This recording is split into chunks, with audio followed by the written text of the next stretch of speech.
Middle class ہو، upper middle class ہو، elite class ہو، سب پریشان ہیں۔ رسول بخش رئیس صاحب، آپ کو کیا لگتا ہے حکومت کچھ کرنا بھی چاہتی ہے کہ مہنگائی کنٹرول کرنے کے لیے؟ کوئی بھی حکومت کہیں پہ بھی دنیا میں مہنگائی کو کنٹرول نہیں کر سکتی۔ مہنگائی کا تعلق اگر آپ مارکیٹ فورسز کو دیکھیں کہ اس کا سپلائی اور ڈیمانڈ سے ہوتا ہے۔ اگر کھانے والے زیادہ ہیں اور پیدا کرنے والے کم ہیں، پیداوار کم ہے، کھپت زیادہ ہے، تو قیمت تو ضرور پڑے گی۔ تو یہ آپ حقائق لوگوں کے سامنے رکھیں۔ ایک تو یہ ہے کہ لوگ بچے جس تعداد میں پیدا کر رہے ہیں اس سے تو مہنگائی بڑھتی رہے گی۔ کہ آپ کی زمین کتنا ہے وہ تو اتنا ہی ہے جو 1947 میں تھی۔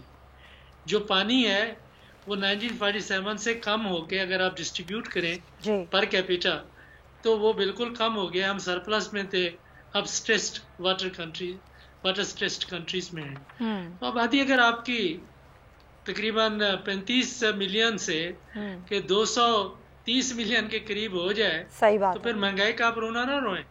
اس کے لیے حکومتوں کو یہ چاہیے تھا کہ سماجی ترقی کی راہیں ہموار کرتے، لوگوں کو تعلیم دیتے، لوگوں کو شعور دیتے کہ آپ اتنا بچے پیدا کریں جتنا آپ ان کی کفالت کر سکتے ہیں۔ تو بچے اور مرغیاں آپ اسی طریقے سے پیدا کریں جس طرح سے جو ہمارا معاشرہ پیدا کر رہا ہے، تو مہنگائی تو ہوگی۔ اور پھر یہ ہے کہ مہنگائی پاکستان میں سیزنل بھی ہوتی ہے کہ میں نے دیکھا کہ لوگ اپنی سبزی کو ضائع کر دیتے ہیں۔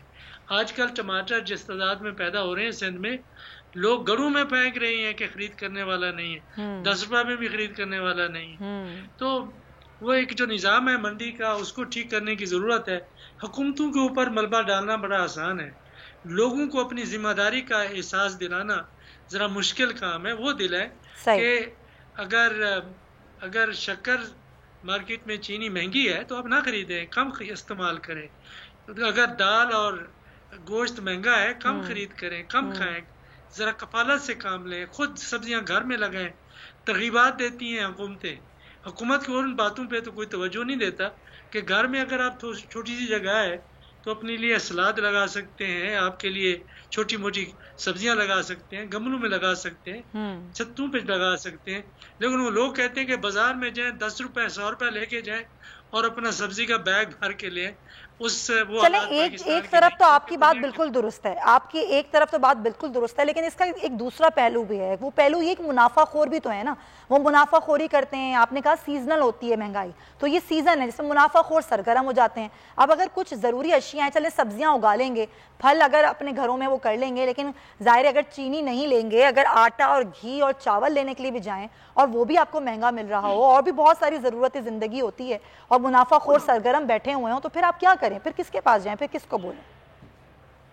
دیکھیں، منافع خوری جو ہے ساری دنیا میں ہوتی ہے۔ یہاں پاکستان میں ایک تو یہ ہے کہ جو ایک ہمارے تضادات ہیں ذاتی زندگی کے، کہ ظاہری طور پر بڑے مذہبی اور بڑے اخلاقی اور بڑے انسان دوست لگیں گے، لیکن نہ وہ ٹیکس حکومت کو دیتے ہیں، بجلیاں چوری کرتے ہیں، اور ساتھ ساتھ عوام کے ساتھ جب چیز بیچتے ہیں تو وہ منافع خوری کرتے ہیں۔ یہ چیزیں جو معاشرے میں تربیت ہے، اخلاقیات ہے، انسانیت ہے، یہ وہ کم ہو گئی ہیں۔ ہماری جو انسانی قدریں ہیں، جو ہمارا مذہب جو ہمیں تعلیم دیتا ہے، وہ اس کی قدر نہیں رہی ہمارے معاشرے میں۔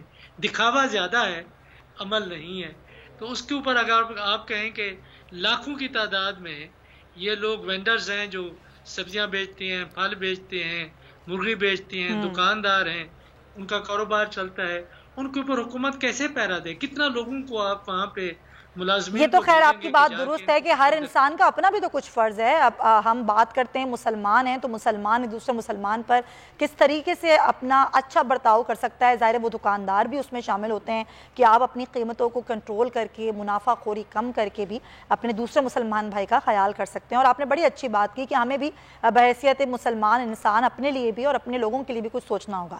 اچھا، ایک معاملہ جو ہم نے دیکھا کہ ظاہر 5-6 روز سے جو حکومت نے جس طرح ٹیکل کیا ٹی ایل پی کے معاملے کو، اب معاہدہ بھی ہو گیا، مذاکرات بھی ہو گئے، آج حکومت نے قرارداد بھی قومی اسمبلی میں پیش کی کہ جس پر بحث ہوگی کہ فرانس کے سفیر کو باہر نکالا جائے۔ جو دیگر جماعتیں ہیں، سیاسی جماعتیں ہیں اپوزیشن کی، انہوں نے اس بات پر اعتراض کیا کہ نہ ہی یہ قرارداد متفقہ تھی، نہ ہی پہلے والا معاہدہ ایوان میں لے کر آئے، نہ ہی کسی بات پر ہمیں اعتماد میں لیا۔ تو حکومت چیزوں کو ہینڈل نہیں کر پائی یا پھر یہ ہو گیا ان سے ایسا؟ دیکھیں اب اگر اعتماد میں لینا ہے تو وہ یہ طریقہ ہے کہ آپ کوئی قرارداد کوئی چیز سامنے اسمبلی کے اوپر لیں، اسمبلی میں لیں، وہ لے آئے۔ باقی یہ ہے کہ یہ ہر چیز پارلیمان تو نہیں چلاتی، ایک حکومت بھی ہوتی ہے کہ میں نہیں سمجھتا کہ یہ حکومت کی ذمہ داری ہے کہ اگر سفیر کو نکالنا ہے یا سفیر کو لانا ہے یا کسی ملک کے ساتھ تعلقات بحال کرنے ہیں یا توڑنے ہیں، اس کے فیصلے یہاں پارلیمان میں ہونا چاہیے۔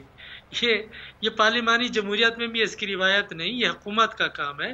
لیکن یہ معاملہ اتنا حساس ہو گیا ہے حکومت کے لیے، یہ مشکل بہت بھاری ہو گئی ہے تو وہ پارلیمان کا سہارا لے رہی ہے، وہ ایک بریدنگ سپیس لینا چاہتی ہے کہ کوئی ہم سانس لے سکیں، کہیں سے کوئی مدد مل سکے، اور اگر کوئی ایسا قدم اٹھایا بھی جائے کہ جس میں لگے کہ فرانس کے ساتھ یا مغربی دنیا کے ساتھ تعلقات خراب ہو سکتے ہیں تو اس میں حکومت سامنے نہ آئے، اس لیے وہ پرائیویٹ ممبر بل لے آئے ہیں۔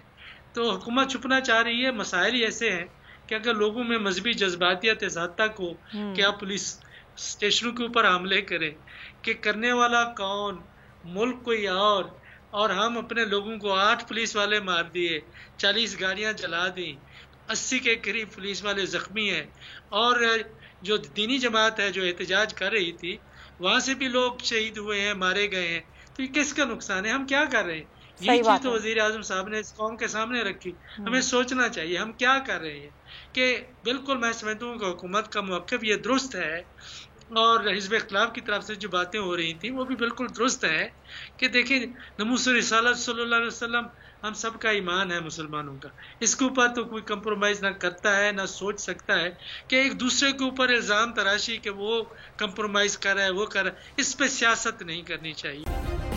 سبسکرائب کریں اور بیل دبائیں تاکہ کوئی خبر رہ نہ جائے۔